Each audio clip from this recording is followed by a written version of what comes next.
जय Hind. Lion technical hub में आपका स्वागत है। मैं हूं Lion sir, having 30 years of experience in industry and today we learn about BH curve या हिस्टेरेसिस लॉ, और हिस्टेरेसिस लॉस भी क्या है उसके बारे में हम डिस्कस करेंगे। तो आइए देखते हैं।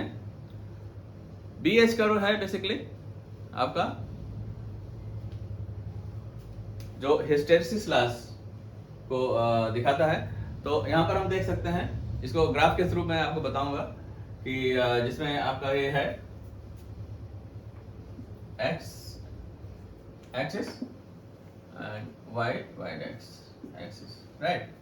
तो यहाँ पर है आपका जो है b दिखाएगा एंड b होता है आपका फ्लक्स डेंसिटी,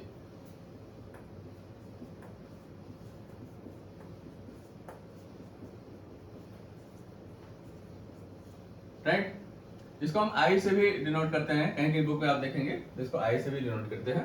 और ये आपका है H यानी magnetic force,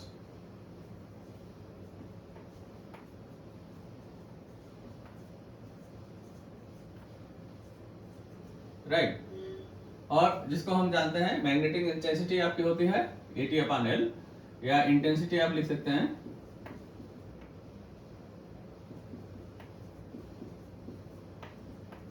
ampere turn upon L। ये जो होता है एम्पियर टर्न अपॉन मीटर में आप लिख सकते हैं, राइट। और बाएं तरफ हम इसको रिप्रेजेंट करेंगे। ये आपका यहाँ जो है पॉजिटिव अगर आप दे रहे हैं clockwise, this will be anti clockwise और maybe in negative direction. तो यहाँ पर हो जाएगा H आपका magnetic force in negative direction या opposite direction,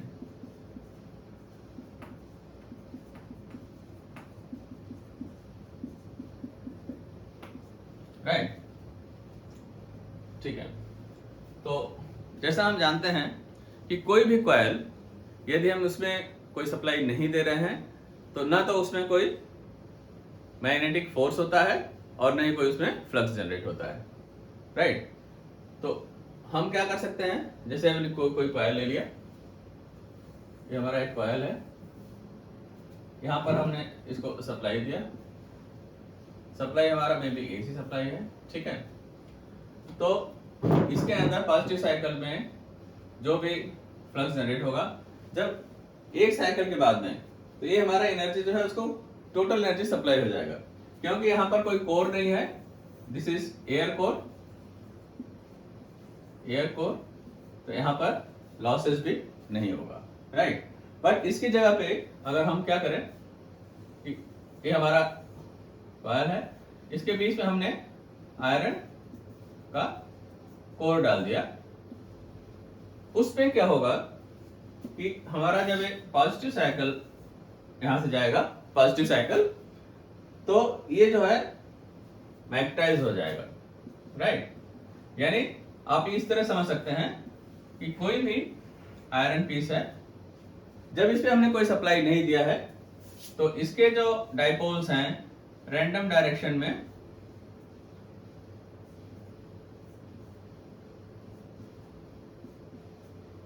ये इस तरह से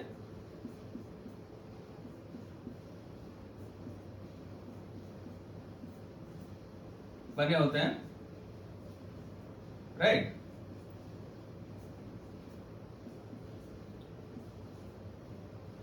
और इन पे कोई चार्ज नहीं होता है, ये है जब इस पे कोई चार्ज हमने नहीं दिया, राइट। लेकिन यदि हम इसको सप्लाई देंगे तो ये सेम जो है आपका कोर, ये एक पर्टिकुलर डायरेक्शन में, यानी कि अब हमने इसको सप्लाई दे दिया, यहाँ हमने सप्लाई दे दिया, तो हम ये देखेंगे कि ये जो है एक पर्टिकुलर डायरेक्शन में अलाइन हो जाएंगे, इसके डायपोल्स जो है पर्टिकुलर डायरेक्शन में अलाइन हो जाएंगे, राइट। अभी जब हमने सप्लाई निकाल दिया, यानी कि हमने सप्लाई इसको नहीं दिया है, तो ये क्या होगा, ये जो है वापस इस पोजीशन में आ जाने चाहिए, लेकिन जनरली क्या है कुछ इसमें से इस पोजीशन में नहीं आते हैं, राइट। तो उससे क्या होता है, यही है इसका जो है कि इसमें चार्ज रिटेन हो जाता है। या आप इसको बोल सकते हैं रिटेंटिविटी, राइट। और हम इसको ग्राफ के द्वारा समझेंगे कि रिटेंटिविटी क्या है, कोर्सिविटी क्या है, सैचुरेशन क्या है। इन तीनों पॉइंट को हम अच्छे से समझेंगे। तो ये आपको समझ में आ गया कि जब कोई कोर नहीं होता है, एयर कोर में हमारा लॉसेज नहीं होता है और टोटल एनर्जी जो है वापस सोर्स को सप्लाई हो जाती है, ठीक है। लेकिन यदि हम इसमें कोई कोर डाल देते हैं या फेरोमैग्नेटिक सब्सटेंस के अंदर डाल दिया कोई कोर, तो क्या होगा कि हमारा पॉजिटिव साइकिल में इसमें मैग्नेट का काम करेगा और जब नेगेटिव साइकिल आएगा तो ये रिवर्स में फॉर्म हो जाएगा। तो इसको हम जो है ग्राफ के द्वारा जान लेंगे। और आप ये समझ लीजिए कि जब इसमें कोई सप्लाई नहीं है तो ये जो आपका है कोर इस तरह रैंडम पोजीशन में होगा और इसमें ना तो कोई मैग्नेटिक फोर्स होगा और ना ही कोई इसका फ्लक्स डेंसिटी होगा, राइट, इनिशियल कंडीशन में। तो हम मानते हैं कि उस समय हमारा इनिशियल कंडीशन में हम यहां पर हैं, ठीक है, जिसको हमने रिप्रेजेंट किया OC, राइट। अब हम क्या करते हैं, इसमें हमने सप्लाई दिया ये पॉजिटिव साइकिल यहां। अब ये पॉजिटिव साइकिल इंटेंसिटी आपकी है, ये आपकी जाएगी, राइट। पॉजिटिव साइकिल हम क्या देखेंगे कि यहां पर हमने देना शुरू किया तो हमने पाया कि यहां से जो है इसका फील्ड की इंटेंसिटी बढ़ना शुरू हुई और यहां पर आकर के सैचुरेशन हो गई इस पॉइंट पे। ये पॉइंट हमने मार्क कर दिया ए। ये क्या है, saturation, right, this is saturation. अब हमने क्या किया, जब हमें सप्लाई को यहां पर एक 0 आ जाएगा तो इसका मतलब क्या हुआ, इस पॉइंट पे, अभी हमारा इस पॉइंट पे आ गया है ये सैचुरेशन। अब इससे ज्यादा आगे नहीं जा रहा है, इसका मतलब हमारे जो सब्सटेंस में टोटल डाइपोल्स है ये अलाइन हो चुके हैं। और इसके बाद हम अगर वोल्टेज को बढ़ाएंगे तो भी हमारा जो है मैग्नेटिक जो है फ्लक्स की वो है डेंसिटी नहीं बढ़ेगी। क्यों? क्योंकि यहाँ पर और कोई है ही नहीं है जो ये फर्दर अलाइन हो। यह वो उसी तरह से है जैसे क्लास में कुछ बच्चे कंसंट्रेट कर रहे थे और जब हम पढ़ा रहे हैं उसके बाद में हमने वापस थोड़ा सा बोला कि सभी बच्चों ध्यान दो, तो कुछ बच्चों और जो है कि वो करने लगे, बट स्टिल 2-4 बच्चे थे जो ध्यान नहीं दे रहे थे। लेकिन जब मैं उनको बहुत ज्यादा फोर्स किया कि नहीं, मैं स्ट्रिक्टली जब उस पे उनको डांटने लगा तो सारे बच्चों ने ध्यान देना शुरू कर दिया। और उसके बाद मैं कितना भी कोशिश कर लूं कि और ध्यान दो ऐसा है तो उससे कोई फर्क नहीं पड़ता, क्योंकि क्लास में जितने बच्चे थे वो सारे ध्यान से सुन रहे थे, राइट। उसी तरह से मैग्नेट में जो डाइपोल्स हैं जब सारे अलाइन हो चुके हैं तो उसके बाद में आप जो भी फोर्स देंगे, यानी कि जितना भी आप मैग्नेटिक फोर्स को बढ़ा लीजिए, आपकी इंटेंसिटी बिल्कुल नहीं बढ़ेगी। इसी को बोलते हैं saturation, right, that is denoted by E, ठीक है। तो मैं समझता हूं इतना समझ में आ गया। अब हम क्या करेंगे, जब हम सप्लाई को यहां से वापस रिमूव करना शुरू करेंगे तो ये सेम पाथ पकड़ के यहां आ जाना चाहिए, लेकिन ऐसा होता नहीं है। क्यों नहीं होता है? क्योंकि आइए देखते हैं, जब हम इसको वोल्टेज कम करने लगे, इसका यानी मैग्नेटिक फोर्स को हमने कम किया, तो हम ये पाते हैं कि ये जो है इसी पोजीशन से वापस यहां होते हुए यहां आ गया। यानी कि हमारा H है जो मैग्नेटिक फोर्स है वो तो 0 आ गया, लेकिन हम देखते हैं कि आपका फ्लक्स डेंसिटी अभी भी इस पॉइंट पे है, यानी इसको मार्क कर सकते हैं B, और O से B तक का इस वाले स्ट्रेंथ को हम बोल सकते हैं रिटेंटिविटी। क्या बोलेंगे? रिटेंटिविटी,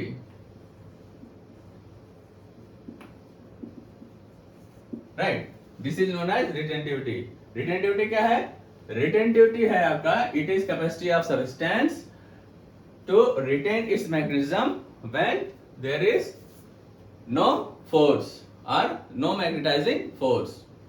और आप बोल सकते हैं it is capacity of substance to retain its magnetism even when magnetizing force has ceased to act, right? तो हमने मैग्नेटाइजिंग फोर्स को यहाँ पर 0 कर दिया, बट फिर भी हम देख रहे हैं कि हाँ रिटेंटिविटी इस पॉइंट तक है। This is retentivity, OB is retentivity, right. Now अब इस रिटेंटिविटी को, ये जो इसने मैग्नेटिज्म को रिटेन कर रखा है, जो कि इस पर कोई भी फोर्स नहीं लग रहा है, अब वो फोर्स जो है 0 है, तो इसको हमें जब है 0 लाना है तो क्या करना पड़ेगा हमको? ये जो मैग्नेटिक फोर्स है हम जो अभी पॉजिटिव डायरेक्शन में दे रहे थे, इसको अपोजिट डायरेक्शन में देना पड़ेगा। चलिए ठीक है, हम देना शुरू करते हैं इसको। तो हम पाते हैं कि ये जो है इस पोजीशन पे आके इस पॉइंट पे, यानी दिस पॉइंट इज सी। सी है आपका कोर्सिविटी, कोर्सिविटी, ये कोर्सिविटी है, राइट। कोर्सिविटी यानी हमने डिनोट किया सी से, यानी कि C amount, this is O to C, right, this is coercivity. तो हमें जो है इतना जो है अमाउंट O to C जो है मैग्नेटिक फोर्स देना पड़ा हमारे फ्लक्स डेंसिटी को जीरो करने के लिए। अब हमने पाया कि अब जो है फ्लक्स डेंसिटी जीरो हो गया। फर्दर हम इसको बढ़ाते हैं, मैग्नेटिक फोर्स को निगेटिव डायरेक्शन में और बढ़ाते हैं, तो हम पाते हैं कि A इस पोजीशन में, आइए हम इसको मिटा देते हैं आपको,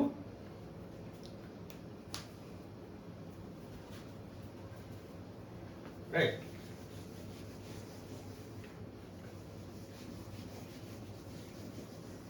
ठीक है, तो हम देखते हैं कि इस पोजीशन में आकर के ये सैचुरेट हो गया, दिस पोजीशन पे, ये इसका सैचुरेशन पॉइंट हो गया in opposite direction, this is saturation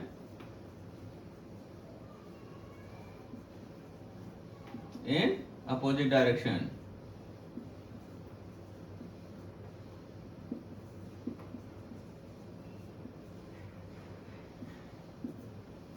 right.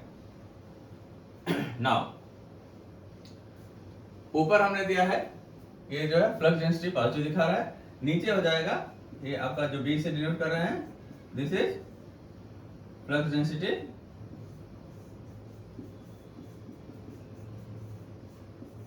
In negative direction, right, और you can say opposite direction,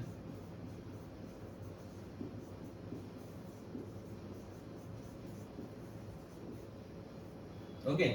so this is opposite direction. Now this is saturation, हम इसको मार्क कर सकते हैं डी से, राइट। अब देखते हैं कि ये हमारा जो है नेगेटिव में मैक्सिमम जो है पहुंच गया है सैचुरेशन। अब इसके बाद में हम और नेगेटिव करते जाएं मैग्नेटिक फोर्स को, यानी कि नेगेटिव डायरेक्शन में, अपोजिट डायरेक्शन में, तो भी हमारा जो है मैग्नेटिक इंटेंसिटी जो है, यानी सॉरी फ्लक्स डेंसिटी जो है बढ़ने वाली नहीं है। तो दिस इज कॉल्ड सैचुरेशन। अब हम क्या करते हैं, वापस हम इसको कम करते हैं, तो हम देखेंगे कि ये फिर से इस पोजीशन में आते हुए यहां पर इस पॉइंट पे हम देखते हैं, इस पॉइंट पे ई पॉइंट यहां पर आया और हमारा फोर्स जीरो हो गया, और बट ये यहां पर ई है। ये क्या है आपका, अगेन ये रिटेंटिविटी है in opposite direction, retentivity in opposite direction, right. Further हम इसको अब पॉजिटिव वाले में ला रहे हैं, यानी अपोजिट डायरेक्शन में हम फोर्स को बढ़ा रहे हैं, मैग्नेटिक फोर्स को, तो हम पाते हैं कि यहां पर आकर के ये जीरो हो जाता है, राइट। तो दिस इज द पॉइंट, इसको हम मार्क कर लेते हैं एफ। एफ पॉइंट पे हमारे पास जो है ये डीमैग्नेटाइज जाता है, यानी इसके ऊपर अब कोई फोर्स नहीं है, यानी इसका कोई फ्लक्स डेंसिटी जीरो हो गया है, और हमने जो फोर्स लगा रखा है वो पॉजिटिव डायरेक्शन में इतना है, राइट। दिस इज कोर्सिविटी, कोर्सिविटी है हमारा ये this much, right. What is कोर्सिविटी? कोर्सिविटी it is amount of magnetic intensity which is required to demagnetize a material, यानी हमने इस अमाउंट को, इतना हमने मैग्नेटिक जो है फोर्स दिया है, यहाँ पर हमारा ये सब्सटेंस आकर के जीरो हुआ है, यानी इसके अंदर अभी डीमैग्नेटाइज हो गया है, अब कोई मैग्नेटिज्म नहीं है। अभी हम क्या देख रहे हैं, फर्दर हम इसको मैग्नेटाइज करेंगे, यानी इस फोर्स को फर्दर हम बढ़ाएंगे, तो हम इसको पाते हैं कि वापस जो है ये बढ़ने लगता है और यहां से जाके सैचुरेशन पे आ जाता है, right.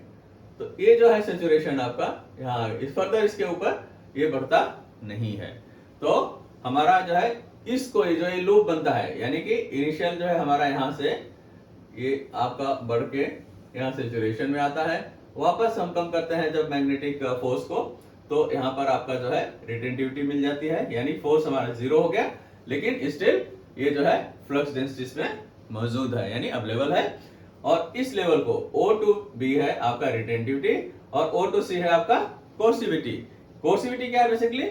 Amount of magnetic force is required to make the substance what? Demagnetize. जो इसका मैग्नेटिज्म यहां तक रिस्टोर किया हुआ था, इसको जीरो करने के लिए इतना हमें फोर्स देना पड़ा, और यहां पर ये जो है इस अमाउंट को हम बोलते हैं कोर्सिविटी, राइट? नाउ अब देखिए, अब हम एक लूप बनाते हैं। आई होप आप लोगों को रिटेंटिविटी समझ में आ गया होगा एंड कोर्सिविटी समझ में आ गया होगा। अब हम बनाते हैं ये आपका जो हिस्टैरिसीस है, ये पूरा लूप, राइट? तो लूप में हम देखते हैं, आइए हम इसको रब कर देते हैं।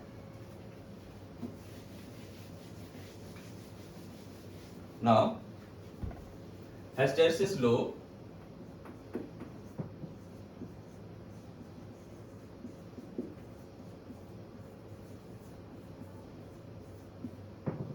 आपका हिस्टैरिसीस लूप हो जाएगा, राइट? अब हम देखते हैं वहां से O2A फर्स्ट है हमारा। O2A क्या हुआ? मैग्नेटाइज, यानी हम बोल सकते हैं कि मैग्नेटाइज कब होगा? ये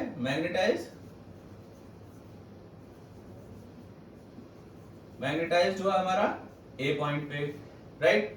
फिर वापस हमने देखा डीमैग्नेटाइज हुआ कब?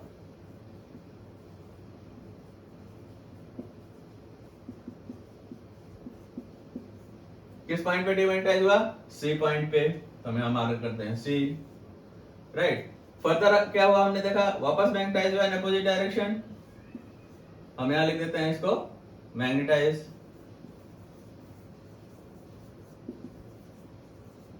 किस पॉइंट पे? D पे है, इन अपोजिट डायरेक्शन,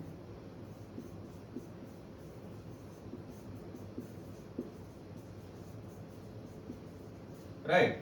फर्दर वापस जो है F पे क्या होता है? डीमैग्नेटाइज, यानी ये हो जाएगा डीमैग्नेटाइज।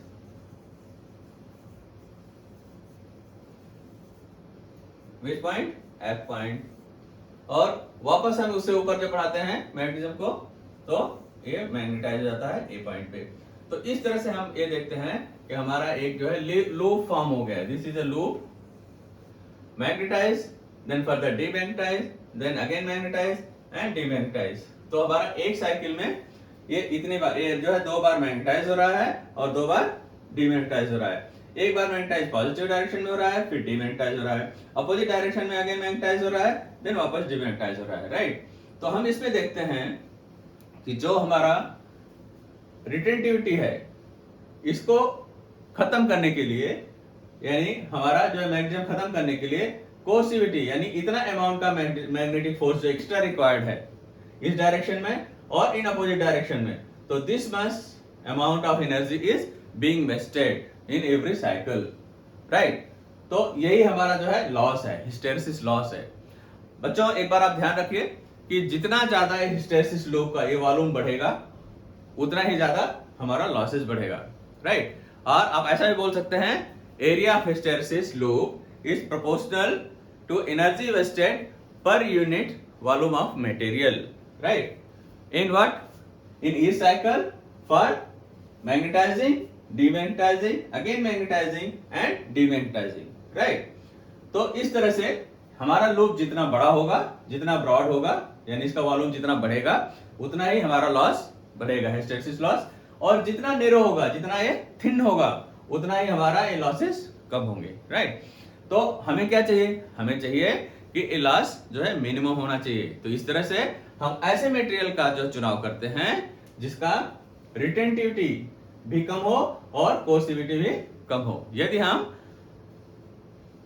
आपको टेम्पररी मैग्नेट बनाए जो एवरी साइकिल में जब भी हम उसको सप्लाई दें मैग्नेटाइज हो जाए और सप्लाई हम हटा दें तो डीमैग्नेटाइज हो जाए, वो हमारे लिए बेस्ट होगा। तो इसके लिए हम क्या देखते हैं? आपने देखा होगा 2 तरह के मैग्नेट होते हैं, एक होता है परमानेंट मैग्नेट और एक होता है टेम्पररी मैग्नेट। तो यहां पर जो सॉफ्ट आयरन आप बोल सकते हैं कि जिसका रिटेंटिविटी तो थोड़ा सा ज्यादा होती है बट कोर्सिविटी बहुत कम होती है, इसलिए बहुत ही थोड़ा सा उसको मैग्नेटिक फोर्स देने से ही यहाँ 0 हो जाता है। तो इस तरह करके आपका लॉसेस कम हो जाते हैं। और भी फैक्टर हैं जो काफी कम होते हैं, तो इसलिए सॉफ्ट आयरन आपको यहाँ पर यूजफुल होगा। लेकिन यदि आपको परमानेंट मैग्नेट बनाना है तो आपको क्या क्या देखने पड़ेंगे, आपकी हाई रिटेंटिविटी परमानेंट मैग्नेट के लिए जो है, परमानेंट मैग्नेट के लिए रिटेंटिविटी हाई होनी चाहिए और कोर्सिविटी भी हाई होनी चाहिए, और आपका ये लूप है इसका जो है वॉल्यूम ज्यादा होना चाहिए। ये तीनों चीज याद रखिए, परमानेंट मैग्नेट के लिए आपका रिटेंटिविटी हाई होनी चाहिए, कोर्सिविटी हाई होनी चाहिए, और ये जो हिस्टैरिसीस लूप है ये भी वॉल्यूम ज्यादा होना चाहिए। ये परमानेंट मैग्नेट के लिए है। इसी तरह टेम्पोररी मैग्नेट के लिए इसका जस्ट अपोजिट, यानी रिटेंटिविटी भी लो होना चाहिए और कोर्सिविटी भी लो होना चाहिए। किसके लिए? टेम्पोररी मैग्नेट के लिए। या आप बोल सकते हैं कि जब हम उसको सप्लाई दें तो मैग्नेटाइज जाए और सप्लाई हटा दें तो डीमैग्नेटाइज जाए, राइट। और टेम्पोररी मैग्नेट जो है आपका, या इलेक्ट्रोमैग्नेट के लिए आप बोल सकते हैं, उसके लिए क्या होना चाहिए, आपका हिस्टैरिसीस लूप थिन होना चाहिए। जितना ज्यादा कम से कम इसका जो है वॉल्यूम हो सके, यानी हिस्टैरिसीस लूप का, उतना ही बेटर है, राइट। एक चीज और हम बता दें, हमने अभी जो एयर कोर बनाया था, एयर कोर में आप, ये तो आपका जो है फेरोमैग्नेटिक सब्सटेंस है, तो आपको इस तरह का लूप मिल रहा है। लेकिन अगर आप एयर कोर देखेंगे तो वहां पर आपको ये जो एक्स एक्सिस से आप जीरो स्टार्ट करेंगे तो it will go in straight line and it will come back in straight line, right. तो ये होता है आपका एयर कोर में, एयर कोर, क्योंकि उसमें कोई भी लॉसेस नहीं होगा, राइट। तो ये आपका हो गया हिस्टैरिसीस के बारे में, और यहां पर मैंने आपको बता दिया इनका लूप बनेगा जब आप इसको सप्लाई देंगे, जीरो से स्टार्ट होगा, और जैसे जैसे आप मैग्नेटिक फोर्स को बढ़ाते जाएंगे ये आपका बढ़ता जाएगा और इस पोजीशन पे आपका सैचुरेशन हो जाएगा। इसके बाद आप कितना भी मैग्नेटिक फोर्स को बढ़ाइए, आपका ये जो है फ्लक्स डेंसिटी नहीं बढ़ेगा। सो this is called saturation, right. और जब हम इस फोर्स को कम करते हैं तो it will come back, but it will not follow the same path and it will follow this path. And here, when your force is zero, but your flux intensity, or you can say density, is not come to zero, it will remain here. So OB is the retentivity. यही है जो वो retain कर लिया इस property को, और उसके अंदर मैग्नेटिज्म अभी भी अवेलेबल है। तो ये जो है इस स्ट्रेंथ को बोलते हैं रिटेंटिविटी, और जो फोर्स हम लगाते हैं इस रिटेंटिविटी को फिनिश करने के लिए, डीमैग्नेटाइज करने के लिए, वो होता है हमारी coercivity, right? The amount of magnetic force is required to make it neutral, yeah, to finish this retentivity and make it to demagnetize. It's called coercivity, right? Now, further जब हम इसको निगेटिव में मैग्नेटिक फोर्स को बढ़ाते हैं तो ये again जो है सैचुरेशन को पाया जाता है इन अपोजिट डायरेक्शन, और इसको वापस हम कम करते हैं तो ये जो है D से E में आकर के, यानी कि आपका O to E जो है अपोजिट डायरेक्शन में रिटेंटिविटी है इसकी, और उस समय हमारा फोर्स हो जाता है H0। लेकिन फर्दर इसको, क्योंकि इतना अभी ऑलरेडी अपोजिट डायरेक्शन में इसका जो है रिटेन कर रखा है मैग्नेटिज्म, इसको खत्म करने के लिए जो हम फोर्स देंगे वो है O to F। So this is again coercivity to make it zero, और you can say to demagnetize, right. Further हम इसको जो है पॉजिटिव में जब हम मैग्नेटिज्म को अगेन बढ़ाना चाहेंगे और एक लेवल पे आके सैचुरेट हो जाएगा, that is A point. So this form a loop A B C D E F and वापस A. So this is a loop which is called hysteresis loop, right. तो बच्चों मैं समझता हूं कि हिस्टैरिसीस आप लोगों के समझ में आ गया होगा। यदि हमारा ये सेशन आपको कुछ बेनिफिट दे पाया है तो हमारे वीडियो को आप सब्सक्राइब करें, लाइक करें, शेयर करें, और हमने और बहुत सारे वीडियो जो है टेक्निकल बनाए हुए हैं और मैं बनाता भी रहता हूं। तो यदि आप सब्सक्राइब करेंगे तो इमीडिएटली आपको नोटिफिकेशन आ जाएगा और विदाउट डिले आप हमारे वीडियो को देख पाएंगे। Thank you very much. जय हिंद।